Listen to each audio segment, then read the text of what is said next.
everybody. Welcome to The Right Conversation with 𝐂𝐫 Pheasant, where we talk about the hard stuff. I get into the real good things that you really want to hear when you listen into conversations with people. Look, communication isn't the biggest problem on a team. The biggest problem on a team is not having the right conversation soon enough. And the right conversation is really about 5 factors. Talking to the right person about the right thing at the right time, with the right tone and intonation, and with the right intentions. So join me for the right conversations that I have with my guests, and you get to hear all about the hard stuff. You're going to love this. So let's dig in. Hi, everybody. 𝐂𝐫 Pheasant here for the right conversation, and I'm really excited. Today, I have a CEO with me, Tyler 𝐂𝐨𝐫, who is, did I pronounce that right, Tyler? Tyler 𝐂𝐨𝐫, did I do that? Yeah, you did. Awesome. This is a mom and wife first, ladies. I love this. CEO, real estate professional. She is a founder of a nonprofit that helps thousands and thousands of kids here in Nevada and still is looking for more to do. So if you are someone that thinks, oh my gosh, I don't know how to keep up, listen into the conversation I'm going to have with Tyler, because this woman knows how to get it done. Tyler, welcome to The Right Conversation. Yes, thank you so much for having me, 𝐂𝐫. Absolutely. And by the way, it's 𝐂𝐫, like Safari, Starry, 𝐂𝐫. Sorry, oh, so sorry. Oh, don't say sorry. It happens, right? It's no big deal. And I think that's part of the conversation, is that we have to learn just to be comfortable with things like that. I think sometimes we let it get us out of whack, so to speak. And I don't mind at all, Tyler. Thank you for the opportunity to have the conversation. And by the way, you'll see that it says top 20 CEO. Tyler, you just were in the top 20 of real estate professionals here. Yeah, so the Young Professionals Network does their top 20 under 40. I actually was in the top 40 running. Didn't quite make the top 20 cut, but was in the top 40. So I'm really proud of that. Right. But then with the Women Council of Realtors, you were in the top 20. Oh, you're right. So you've got way too many awards, girl. You're right. Okay. Yes, I was with the Women's Council of Realtors in the top 20. Yes. Yes. You are a lot. I love it. I see your posts. I think what I really love is you really promote, and it was EXP and then it became LPT, right? And by the way, everybody, we're talking about women leadership and the workforce today, right? And how do you get it all done?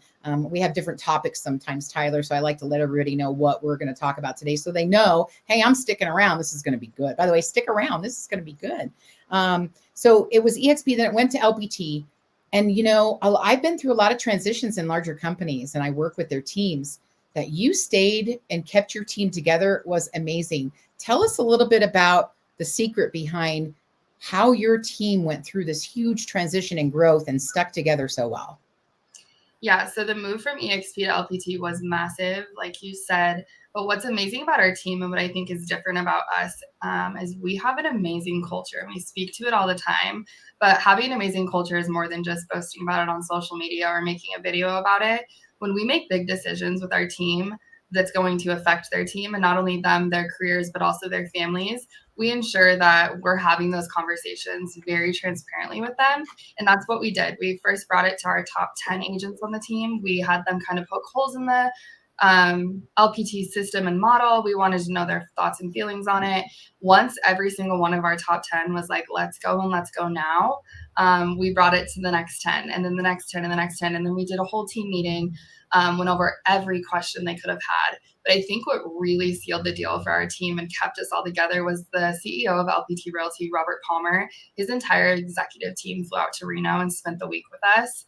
And that meant the world. And it really just made us feel like we made the right decision, and this is exactly where we need to go. So support, and what I hear is the support of your people. And I really love, because many of our CEOs in their behavioral styles are doer drivers. They're involved in 15 things. They forget details. They just want it done yesterday, which is why they're great at running a company. But they forget about that people aspect, and that step is what gets you the buy-in. And so what I heard from you is that your team really took the time to get the buy-in and bring everybody on board step by step. That's wonderful. Yeah, definitely. It was really a process. It wasn't a fast decision. Chris and I talked about this for weeks, if not months, before we made the move. So many Zoom calls, so many calls with the executive team and Robert himself, just making sure that we truly were making the right decision for our team. That's good, caring about the team. I know that you get involved in development of the team. You pour into your team. You have different team activities and things that you do and programs that you run. So you invest in your team. Yes? Oh, definitely. Yeah. I admire that. There's so many leaders, right? Leaders want to be everything. Look, I'm the leader. I have the answers. You come to me.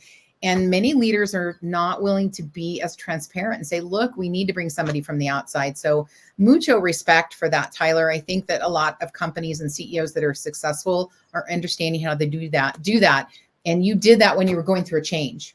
And so that, I believe, also kept your team together, understanding styles and who you are. And look, they can handle 15 things. They can't.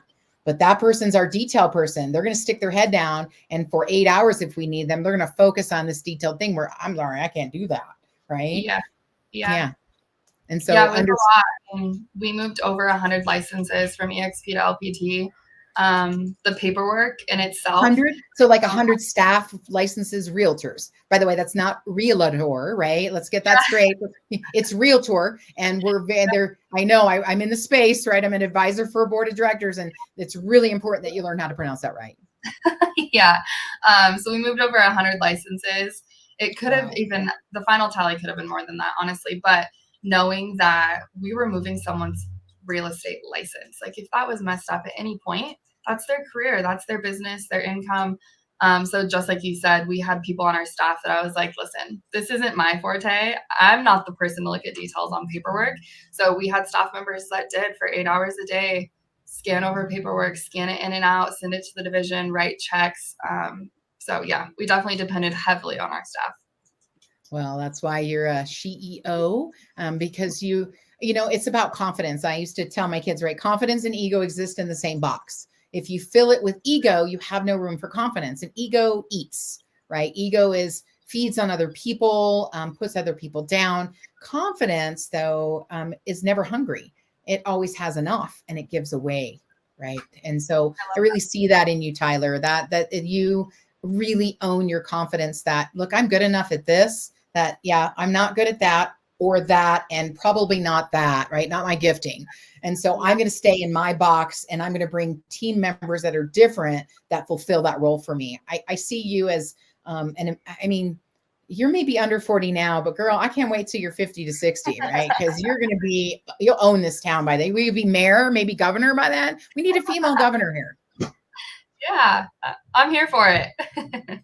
Yes, it starts young. I'm telling you right now, and you've got the support, and you've been in this community. And I remember I started to say that earlier in our discussion that you were on social media, and you really applaud your top realtors of the month. You really put your people out there, and it takes time to make those videos and film them and edit them and do all the funny little shamazzy things that you do. Do you do that yourself? No. Going back to leverage and making sure that I stick to what I'm good at. We have an in-house videographer, Brandon. He's amazing. I'm actually about to start rolling out a video segment with some of my agents. I just jumped out of the studio just before this. One-on-one conversations with my agents, just what our team's done for them, and what the team means to them. So I'm excited for that too. Beautiful. Yeah, I'm really impressed, Tyler. Now, if it wasn't enough how amazing you are with work, right? Everyone listening, I know, I always tell you, sometimes these turn into 2 different podcasts because we get into such amazing things. Tyler, you're the founder of a nonprofit. Don't tell me about the nonprofit yet. Tell me about how you even got started. How, with what you do, how did this come into focus for you? Yeah, so I get asked this a lot. And before I got into real estate, I guess maybe in the very beginning of my career, we started adopting families, just my husband and I. And then the more families that would apply for assistance just through social media reach out, the more families I took on and the more help I needed to get all those families taken care of. Once our team started really gaining momentum, we were doing big things in the real estate. Hold on. You said you and your husband took it on. So as a family you did, now you just went into team. How did you go from you and your husband as a personal family unit, taking on other families, to bringing this into your team? That's a big deal. Yeah, so I think the first year I did like 1 family. Next year it was like 7 families, and it kept growing and growing. And I have a really hard time saying no, especially at the holiday time, and these kids needed help. So I had to go outside of just my husband and I, because at some point he was like, listen, love you, love your heart, but we can't do all this on our own. I had already started recruiting in my family members, but it needed to get bigger than that. And that's when I took it to my team and took it to Chris. It really started as an idea to do a toy drive. And we thought, for every deal that we close, maybe we'll donate a toy. Well, then I started doing deep research into our community and what our community resources were for the youth and the underprivileged. And there's amazing, amazing nonprofits in the community, but there's a lot of bridges that just aren't there. So there's a lot of gaps. There's a lot of gaps that need bridges. And I wanted to be that. And when I started digging into what the community needed, they don't just need toys at the holidays. There's so much more. And that's where the Nevada Kids Foundation kind of came from. Just deep research. I brought on 𝐂𝐨𝐫𝐧𝐮'𝐬, my director, very, very early on. She's my boots on the ground. She does all the community outreach. She was the one meeting with people in the community, all different nonprofits, kind of getting a feel for what they were doing.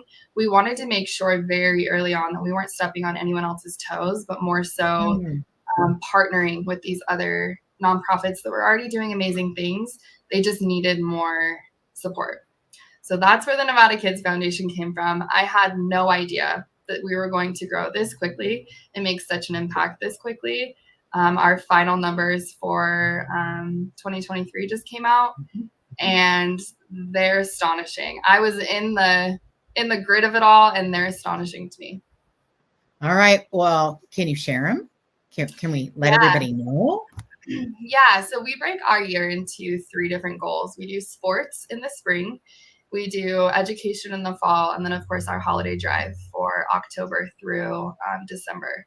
So we did our very first holiday drive without our 501c3 in 2021. Between 2021 and 2023, we've given back over $210,000 in just our holiday drive alone. So we've also done $34,000 for sports programs in our local communities. And for education, I believe we're somewhere around $15,000. Let's see. So let's add that up. 44, 54. That's about $260,000. Yeah. It's pretty awesome. Right? Yeah. That's fantastic. I love that. That's very awesome. And you know what I really love about it is that you found the gap, right? Yeah. You didn't just do something that everybody was doing. You didn't join the food drive and it is funny, Tyler. I think you're right. Around the holidays, all of a sudden it becomes a focus. But what about the rest of the year? That's like when you have a baby, right? You have the baby shower and you get tons of stuff, but all of a sudden they're 18 months old and you're like, I have no clothes. I have no diapers, right? Yeah. So I love that you did that and that it's in your, now I saw a video and you were stacking things in this ginormous garage. Are you still in a garage, Tyler? So that's my shop, or I guess I should say that's my husband's shop. That's in the back of our house. What's even funnier about that is we started as like a corner of that shop, and Callie and I asked my husband, like, can we just take over a corner? And he's like, yeah, sure. Well, that was a mistake. Husbands around the world, never give your wife a corner of your shop. Yeah. So then that quickly grew last year or in 2022, we had half the shop. You could not physically walk into our shop this year. It was crazy. Callie and her assistant Lauren had been doing drop-offs and bringing things, and I'm kind of in and out during the holiday season because I'm busy running the team as well. But I walked out to the shop at one point and I was like, you've got to be kidding me. Like, where is all this coming from? Our support in 2023 was more than I could have ever imagined. It was really cool. That is wonderful. Well, here's my wish for you for 2024. Let's get you some commercial space and give your husband his shop back. I mean, oh wait, we're in the real estate industry. And you know, our community, there are empty commercial buildings and warehouses, and it just takes a warehouse. Tyler can make anything happen. If you're listening and you want to do something good in the community and you have a building that is not being used, get a hold of her. How do they get a hold of you anyway, Tyler? What's an easy way to get a hold of you? If I'm putting it out there, we gotta have that conversation. Easy way to get a hold of me for Nevada Kids is just visit our website, nevadakidsfoundation.org. Perfect. Well, let's put that up there for everybody to see, the nevadakidsfoundation.org. It is a beautiful website. I have been to it. It's so lively and colorful and certainly shows everything that your organization is. I really love that about you. So thank you for taking some time in our conversation today to talk about that. Now let's get back to the business of women in the workforce. Now, you're in an industry that, funny, it's male dominated in the CEO space, right? Mm-hmm. Team leaders, that space. However, it shifts in the realtor space, right? At that level to being more female dominated. Now I think there's more men coming in. Again, I'm in the industry, but you've been in a long time. You know more than I do. Am I accurate in that assessment of what I see? Yeah, I think you're pretty accurate. Even on our team, we try to do like girls versus guys, and it's very heavily women. So I think that's accurate. Okay. So I tell everybody, I get into the difficult conversations, right? The stuff people don't talk about. You're selling yourself, right? When you're a realtor, it's your service. I mean, I sell myself, right? It is about us. It's about our image. Can we talk about that a little bit with women realtors and the image? I see a lot of concern about the surface, right, of what we look like. And of course, I start on the inside out. I can tell with your team, you are doing inside out work, right? That's really what it's about. There's a gap, Tyler. You're a female. I'm a female. You have a daughter. They've got those darn filters that they have now where I can show up with curlers in my hair and look like Bo Derek. I've seen it. Yeah. What can we do? Do you see that in the real estate market? Did you feel that when you were younger in the market? Yeah. So I definitely feel like talk to any realtor and I guarantee they're getting Botox or they're tanning and they're getting their teeth whitened or their hair done. Like everyone has awareness that you're supposed to look perfect, right? Especially like realtors are on billboards, they're on TV, they're on business cards, they're all over marketing on social media. As far as filling the gap, I truthfully don't see much of that on my team. And I do believe it's because we do a lot of work from the inside out. And I don't care what you look like. I want to put you all over social media and I want to blast you for the amazing work that you're doing in the community, not because of how pretty you are. We don't hire based on looks. I hire based on your heart and your work ethic and what you can do for the community. Real estate is a great moneymaker, but it's truthfully to me all about what you're doing for the community and how you're changing people's lives. Well, I'm sure you've loved this conversation and you can tell that it's not over yet. So join me on the inside in the next podcast where we're going to continue our conversation.